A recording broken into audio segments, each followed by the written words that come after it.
every day, late at night, not okay. All I want, and I pray, all I need are some better days. Fuck me, I'm looking in the mirror, so foggy, but I've never seen clearer. I don't really think anyone can save me, and honestly I'm not really sure I want saving. I like to be my own worst enemy. There's no risk if you don't try at anything, so I'ma just keep buying everything. See you in the next life, have to be a better me. I don't think that my head's on straight, gotta flip it and grip it and go and get an x-ray.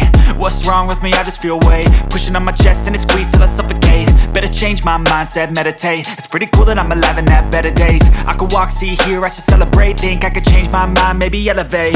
Living life, every day, late at night, not okay. All I want, and I pray, all I need are some better days. Yeah, all I need are some better days. Cause all I want, and I pray, I believe in the better days. I'm kinda stuck between a rock and a hard place. Do I work hard or live at my pace? You're only young once, yeah that's all great, but I also want a future where I'm okay. Living life is doing lots of cocaine. Wait no, it's living with no shame. Wait no, it's sleeping in on Sundays. I guess it's different for each of us and that's okay. Well I just wanna be happy, how to get there? Glad that you asked me. I think it's different for everyone. Some of us need work, others need fun. Some of us need purpose to overcome. But try to do what you love when it's said and done. Cause there's so many differences in each of us. Trust your gut, it can show you what you want. Living life, every day, late at night, not okay.